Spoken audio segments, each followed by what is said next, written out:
वियान ने शादी के बाद बताया कि वो नपुंसक है, लेकिन करवा चौथ की रात उनकी जिंदगी बदल गई।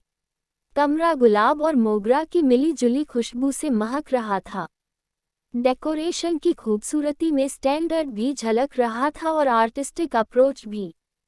कुल मिलाकर समा मदहोश करने वाला था। अवनी बहुत खुश थी। ससुराल में उसका बहुत आदर सत्कार हुआ। इन 2 दिनों में मिले अपनेपन से उसके सारे डर खत्म हो गए और आज वो इस खूबसूरत जगह पर अपनी नई जिंदगी की शुरुआत करने जा रही थी। अब उसे यकीन हो गया कि उसने शादी का फैसला करके कोई गलती नहीं की। वक्त अपनी गति से बीत रहा था। अवनी के दिल की धड़कन बढ़ती जा रही थी। वह बहुत एक्साइटेड थी। रोमानियत उसके खून में घुल चुकी थी। दिल की धड़कन के साथ उसकी नर्वसनेस भी बढ़ती जा रही थी। हालांकि अवनी कोई छुई मुई सी पहली बार किसी पुरुष से मिलने वाली कमसिन और भोली लड़की नहीं थी। वह डॉक्टर थी। अपने करियर के प्रति बहुत सजग रहने वाली लड़कियों में से थी। स्कूल के दिनों में उसे एक बार प्यार भी हुआ, लेकिन जल्द ही वो समझ गई कि यह कच्ची उम्र का इन्फेचुएशन है। मेडिकल कॉलेज में आने के बाद उसे कभी प्यार जैसी चीज़ों को एंजॉय करने की फुर्सत ही नहीं मिली। वो टॉपर थी और टॉपर बनी रहना चाहती थी। एक एक करके उसके टारगेट ही उसका प्यार बने रहे। पहले नॉर्मल कोर्स, फिर पीजी, फिर एक विशेष बीमारी पर रिसर्च, फिर अप्रेंटिस, फिर करियर को ऊंचाइयों तक पहुंचाना। इस बीच कई हाथ उसकी ओर बढ़े भी, पर कभी करियर की टेंशन में तो कभी खुद जैसा परफेक्ट पार्टनर पाने की ख्वाहिश ने उसे किसी का हाथ थामने नहीं दिया। हालांकि कईयों से दोस्ती कुछ आगे बढ़ी थी, एक के साथ तो बहुत आगे, पर वियान को देखा तो लगा यही है जो उसके सपनों का हमसफर हो सकता है। उस पार्टी में वियान से मिलकर अवनी को लगा कि शायद रूमानी फिल्मों में दिखाई जाने वाली पहली नज़र के प्यार जैसी भी कोई चीज़ होती है दुनिया में। दोस्ती हुई तो लगा कि वो अपना दिल इस शख्स के आगे खोल सकती है। कुछ दिन बाद लगा कि वियान से मिलना होता है तो सिंगार करने का मन करता है। वो आने वाला होता है तो दिल धड़कने लगता है। मम्मी को करियर की होड़ में जिंदगी जीना भूल जाने वाली अपनी बेटी की बड़ी चिंता रहती। उन्होंने अवनी का चेहरा पढ़ा तो उनकी खुशी का ठिकाना न था। तुरंत रिश्ता लेकर वियान के यहाँ पहुँच गए अवनी के मम्मी पापा। अवनी ने भी मना नहीं किया। उसने सोचा, चलो अच्छा ही है। वियान को खुद प्रपोज करने में उसका ईगो तो आड़े आ ही रहा था और वियान अपनी ओर से तो कोई इशारा भी नहीं दे रहा था। उसके दिल से तो एक बोझ उतर गया। अगर वियान ने मना किया तो कह देगी कि उसके मम्मी पापा उससे पूछे बिना गए थे रिश्ता लेकर। ऐसे में दोस्ती बनाए रखने में कोई झिझक नहीं होगी। अगर हाँ किया तो अच्छा ही है। वियान के मम्मी पापा भी खुशी से बौरा से गए थे। चारों पेरेंट्स ने मिलकर हड़बड़ी में चट मंगनी और पट ब्याह कर डाला। हालांकि आखिर वियान ने कमरे में कदम रखे। अवनी ने उसे जी भर के देखा। वियान सचमुच बहुत हैंडसम लग रहा था। वो भी कुछ कम थोड़ी ही थी। तैयार होकर जब निकलती थी, लोग मुड़ मुड़कर देखते थे। वियान का चेहरा उतरा हुआ था।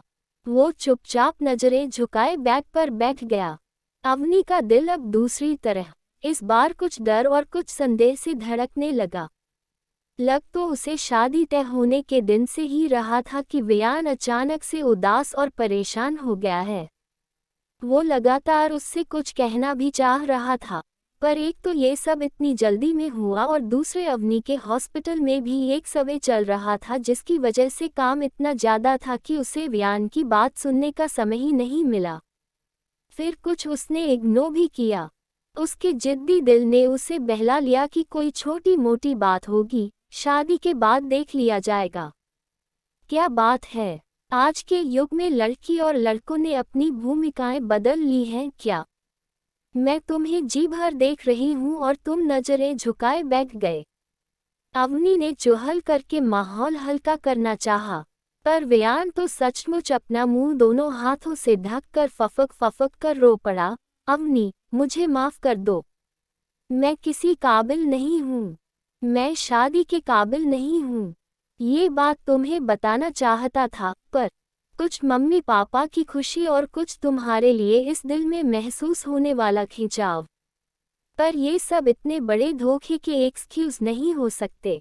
मैं तुम्हारा गुनहगार हूँ। वुयान रोता जा रहा था और अवनी का दिल बैठता जा रहा था, पर जल्द ही उसने खुद को सहेज लिया। इतनी बड़ी डॉक्टर होकर वो इतनी आसानी से हिम्मत नहीं हार सकती। तुम पहले नॉर्मल हो जाओ, फिर आराम से बताओ, हुआ क्या है? बात क्या है? वुयान कहता रहा और अवनी इत्मीनान से सुनती रही। वुयान थक कर सो गया, लेकिन अवनी की आंखों से नींद गायब हो चुकी थी। पहले तो उसे बहुत गुस्सा आया। लगा जैसे जिंदगी बर्बाद हो गई। अच्छे भले जीवन में ये कौन सा भयानक मोड़ आ गया। एक पल को तो ख्याल आया कि सब कुछ छोड़ छाड़ कर कल ही लौट जाए। पर फिर जैसे ही उसने सोते हुए मासूम लग रहे वियान पर नजर डाली, तो उसका दिल पिघलने लगा। उसे याद आया, जिस दिन से शादी तय हुई है रोज वियान उससे कह रहा है, मुझे तुमसे अकेले में कुछ बात करनी है, पर वो ही टालती आई। क्यों? क्या इसलिए कि उसका दिल वियान पर आ गया था? क्या वो सचमुच प्यार करने लगी है वियान से? उसने दिल पर हाथ रखकर उत्तर मांगा तो उत्तर हाँ में आया। उसके दिल में आगे की प्लानिंग क्लियर होती गई। दूसरे दिन से ससुराल के रिचुअल्स शुरू होने थे। अवनी बिल्कुल नॉर्मल थी। वियान ने उसे ऐसे हंसते गुनगुनाते देखा तो उसके आश्चर्य का ठिकाना नहीं रहा। वो भी नॉर्मल दिखने की कोशिश करने लगा। रात हुई तो अवनी ने वियान के उत्सुक सवालों के जवाब परोस दिए। देखो वियान, तुम्हारी तरह मैं भी एक रिलेशनशिप में रह चुकी हूँ। पर जल्द ही हमारे समझ में आ गया कि हम केवल फिजिकली एक दूसरे से आकर्षित हैं। हम में न प्यार है और न हो सकता है। तो हम समझदारी से अलग हो गए। तुम्हारे केस में बस यही गलत हुआ कि तुम्हारी गर्लफ्रेंड ने अपनी नासमझी तुम्हारे दिमाग में ट्रांसफर कर दी। मतलब? वियान ने हैरानी से पूछा। मतलब ये कि मैं एक सेक्सोलॉजिस्ट हूँ। जानती हूँ कि नपुंसकता जन्मजात होती है, कुछ समय रिलेशनशिप में रहने के बाद डेवलप नहीं होती। किसी साइकोलॉजिकल प्रेशर में या लंबी बीमारी के कारण ऐसा हो जाता है, फिर अपने आप ठीक भी हो जाता है। लेकिन मैं, वियान का चेहरा असमंजस के साथ कुछ उम्मीद से भरता जा रहा था कि अवनी ने उसकी बात काट दी। जानते हो वियान, मैंने तुम्हारी बात क्यों नहीं सुनी जब तुम मुझसे कुछ कहना चाहते थे? मुझे तुमसे प्यार हो गया था। अब तुम सब मुझ पर छोड़ दो और सोच लो कि मैं तुम्हारी दोस्त हूँ पहले की तरह। वियान के चेहरे पर खुशी के अनगिनत रंग बिखरते जा रहे थे।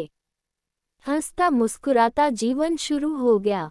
दोनों की दोस्ती रूमानी होती जा रही थी, पर रात में कमरे में आते ही अवनी तुरंत सो जाने का नाटक करती। वो महसूस करती कि वियान उसे देर तक एकटक देखता रहता है। करवा चौथ के दिन मौसम बहुत खुशगवार था। दिन में बारिश हुई थी और मिट्टी सोंधी महक उठी थी। अवनी ने लाल रंग की जॉर्जेट की ट्रांसपेरेंट साड़ी पहनी। मैचिंग रेड लिपस्टिक और गजब के मेकअप में वो बहुत सुंदर लग रही थी। वो सारे रिचुअल्स करती रही और वियान उसे देखता रहा। पता है वियान, मुझे बचपन से करवा चौथ बड़ा फैसिनेटिंग फेस्टिवल लगता है। आज मुझे एक तोहफा दोगे? वियान ने खुशी से हाँ में सिर हिलाया। पीछे के गार्डन में चलोगे मेरे साथ झूला झूलने के लिए? वियान सम्मोहित सा उसके पीछे चल दिया। अवनी मस्ती में झूल रही थी और वियान उसे एकटक देखे जा रहा था। अचानक वियान ने उसे गोद में उठा लिया और बेडरूम में ले आया। खिड़की से आती चंचल शोक हवा शरीर से होते हुए आत्मा में उतरती जा रही थी। दो मन और दो आत्माओं के साथ दो शरीर भी एकाकार होते जा रहे थे। मस्ती भरी मदहोश आवाजें शादीशुदा जीवन की शुरुआत के गीत गा रही थीं। चौथ का गुलाबी चांद कुछ देर तो पर्दे से झांककर प्रेमी जोड़े की अटखेलियां देखता रहा, फिर शर्माकर पर्दे की ओट में छिप गया।